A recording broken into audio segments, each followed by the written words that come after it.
Hello and welcome everybody back to the third Purrcast.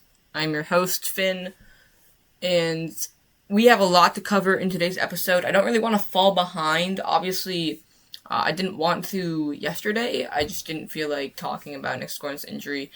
So we're going to do a lot of stuff because there's a lot of stuff to talk about today, and we do not have very much time because I like to keep these podcasts around 20 minutes. So I'm going to do a lot of stuff, but not go very much in detail in terms of my full opinion about all of them. So starting with what we missed yesterday, the injury to Nick Scourton, and I am so devastated. I was so excited for his season. I just thought he was going to be an amazing player. I still think he will be. I'm super excited for year 3 technically, but it'll be his second season. And I just wish him the best. I wish him a full recovery. I hope he stays healthy. I hope he's strong. And I hope he continues his love for football and support for the Panthers. I'm super devastated. That's a massive loss on the defensive side. And our pass rush was looking amazing going into this season, and it still is.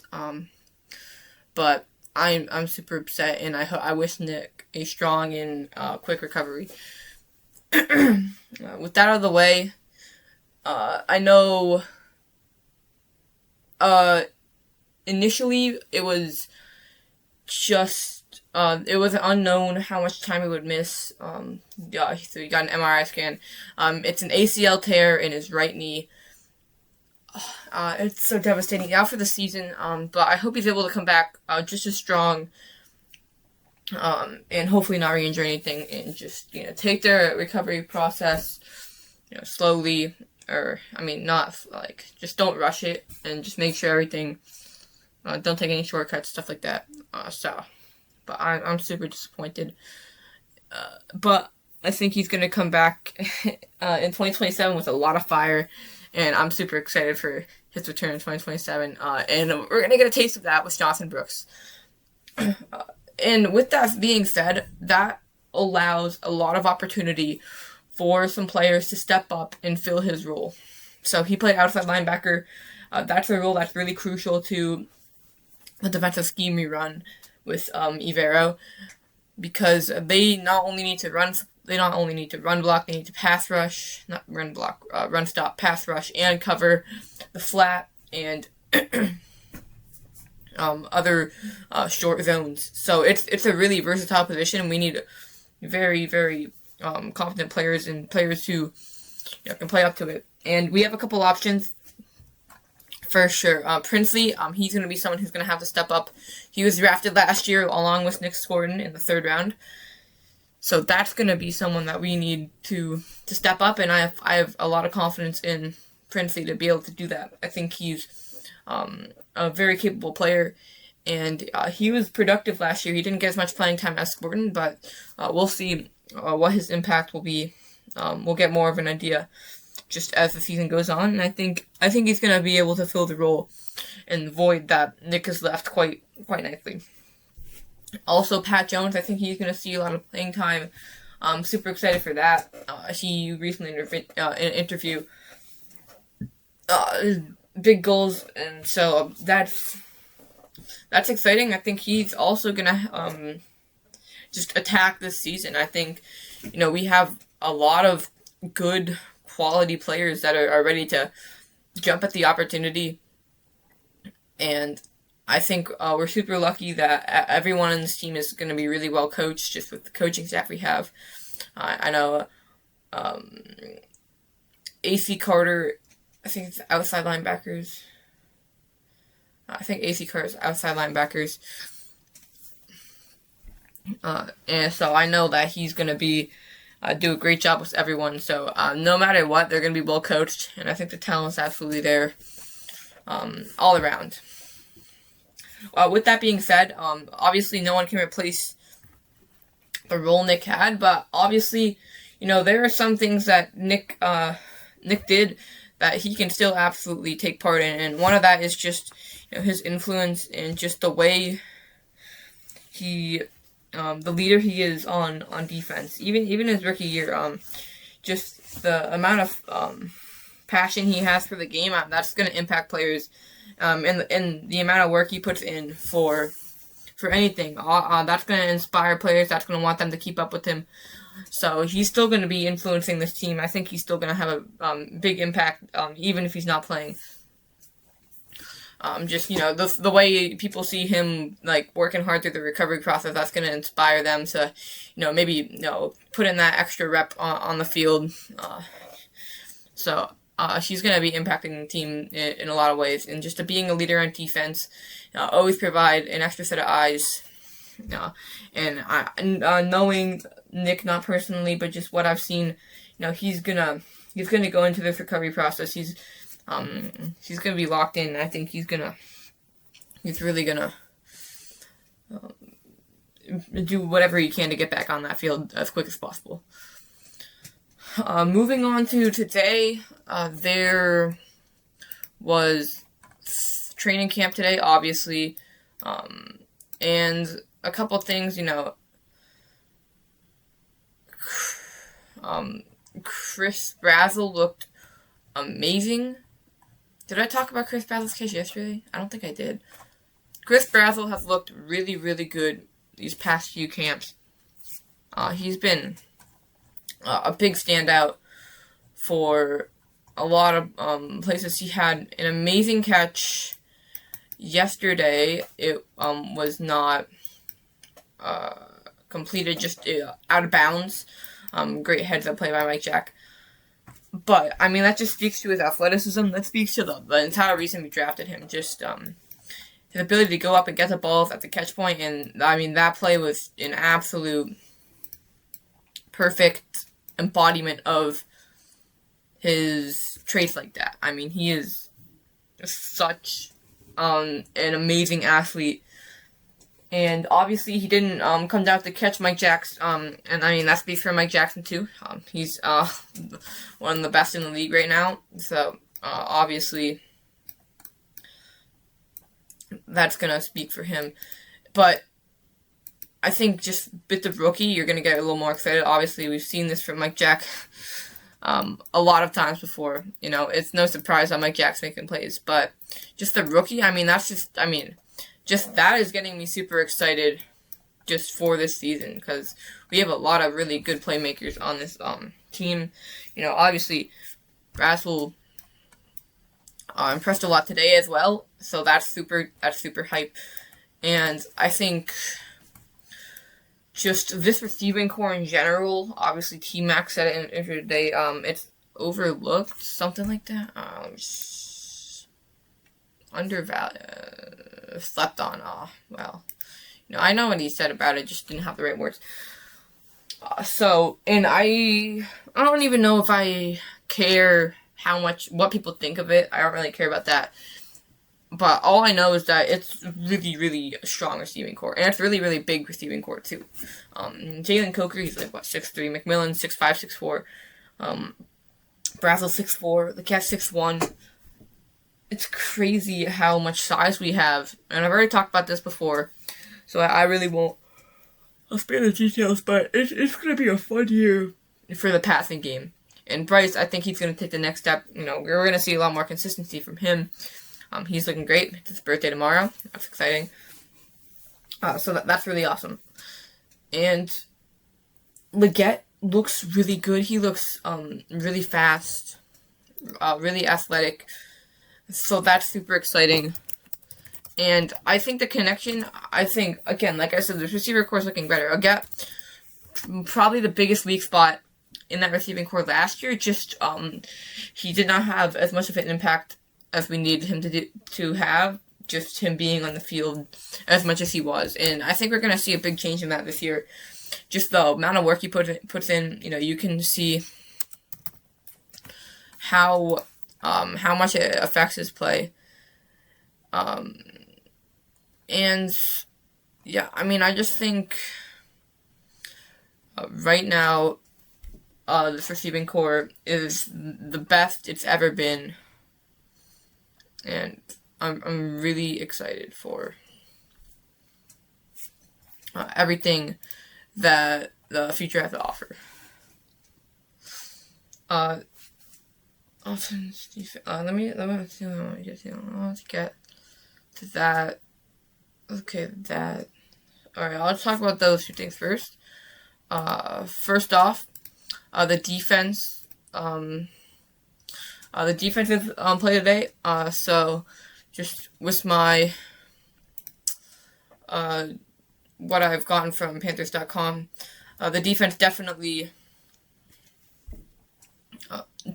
I say won the day with the 2-minute drills they did at the end of practice, going 3-0. And as someone who definitely wants the offense to succeed more, no idea why, I just do. I was like kind of upset, but like I don't really. I mean, the thing I care about most is just the thing I care about most is scoring. But I don't even know who I want to win, because like I feel like either way, one side of the ball looks really good. So it's like kind of concerned. I don't know. So like I don't know. But I'm just gonna talk about, like, I'm excited about both sides. So the one thing on the offense, I mean, they were getting really good drives going down the field, just coming up a bit short in the red zone, which I'm sure we'll be able to clean up in the defense. That really speaks to the bend don't break defense that we run. It emulates the style of, maybe give up like 7 yards of play and then let them slowly, methodically drive down the field. And, the more plays they have, the more plays they have to make a mistake and knock them away with points. And ultimately that did happen with Willie picking off Young, which that's super exciting. The rookie already getting in the action. I'm really hyped for that. Obviously, he's going to get a lot of action with Horn not... Oh, I want to talk about that too. Not playing. So... but, the offense, that's something to speak for the maturity of the offense, not testing that, just, taking what the defense gives you, like I said, with that bend don't break. So that's something to look out for, too, for sure. And I think just the cornerback room in general is going to look really exciting, especially when Horn gets back. So I think the defense and, from what I can see, we don't even have pads on, but maybe I'm just blind. Might just be blind, but like it doesn't look like we have pads on. I don't know. It might just be me. Like, am I going insane? Like, I swear, I don't know. Like, one would have to. I'm gonna go with we do have pads on, but it just doesn't look like it. I think I'm just tripping though. So there are a couple things. I know I'm going really fast. I'm talking really fast, so I kind of apologize for that. I just want to like get everything done because I missed stuff yesterday because I didn't want to talk about it. And there's a lot of stuff that happens today. And honestly, this is my first time. Obviously, it's my first podcast ever. So, I had no idea. I knew it was going to get exciting during training camp and I was going to have a lot to talk about. No idea it would be this exciting. So, I'm going to have to adjust to, talking about more stuff with less time. For sure. But moving on back to training camp, we had Mike Jack and Robert Hunt sidelined today with back tightness. I'm not too worried about it. Canales didn't seem too worried about it on the interview. But obviously, I mean, you don't want to see it. But I don't think it'll be a big issue. Coach Canales just said it was like a routine thing that happens. You just don't want it to affect other parts of the body or like stuff like that. It can like trickle down to the hamstrings or stuff like that. So just keep an eye on that. I think they're gonna be fine. Mike Jackson, like I said, he looked really good yesterday, especially with that play with Chris Brazzell. And Robert Hunt getting a full season back with him, I think that's gonna be really, really impactful for the offensive line, especially with all of the chaos that has taken place, especially with injuries. With Ekwonu, with Moten. Alright, I think, last on the agenda is momentum. So, that is the new, movement for the renovation, I believe. renovation to the stadium. The stadium renovations. So there's a lot of like been being revealed and stuff. They should be done by 2030. Nothing that's gonna stopping that right now.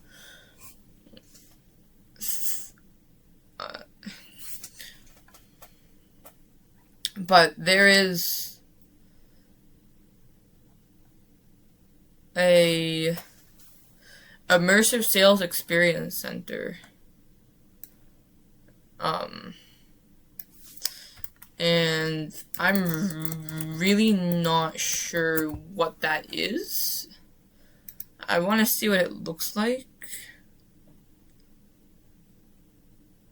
But again, I'm not sure. I think it might be for fans and stuff like that, but maybe like sponsors, but I'm really not sure. But one thing I said, I talked about this yesterday. I think it could be like a Hall of Honor, but I'm not sure. Like I read the whole article in depth, but I don't think I'm big brain enough to understand it, or maybe I'm just really small brain. I'm not sure. Oh, they have like images of it, but apparently, yeah, I think it's gonna be like I said about the field trip to the Patriot Stadium where there's like a Hall of Honor thing. I think it's gonna be like that. And so, but again, not too sure. Also, in all of these undertakings, I think that's why it's 26. 2026. Oh, that kind of makes sense. But I mean, so again, I'm really not that sure. But it looks like it'll be a Hall of Honor thing. They're just calling it something weird. Or it's an immersive sales experience center.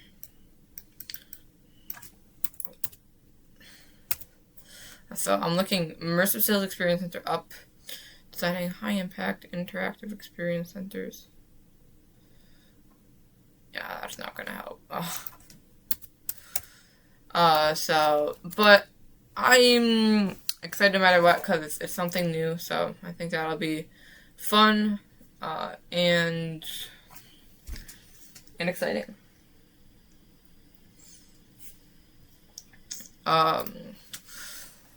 I do want to play the Immaculate Grid because there's a Panthers one that I have.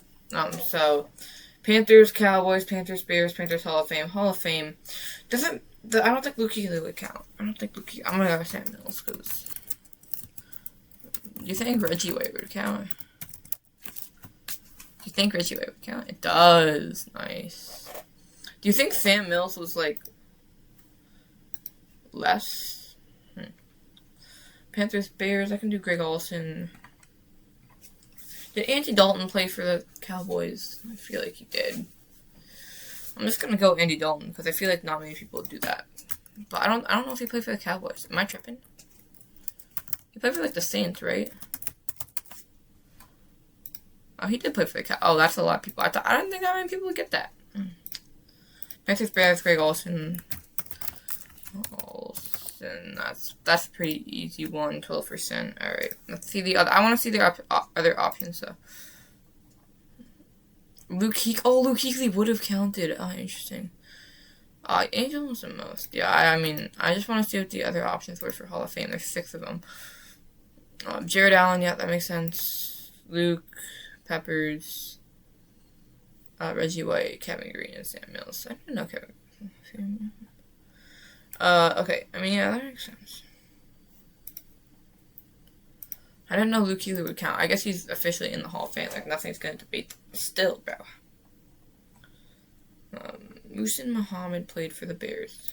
I did not know that. Yeah, so let me just go back to Panthers.com, make sure I didn't miss anything. I don't think I did. There are a couple roster moves. I know they brought back Cam Gill for pass rush, just helping with that. He's someone who played in the USFL, had a lot of success, been with the team before. So that's just provide just an old face. So that's exciting. But yeah, I don't think I have anything else. I'm super excited for tomorrow, just all the new stuff that comes in. Tomorrow will be Bracing's birthday. Thank you so much for watching. Keep pounding. See you guys tomorrow.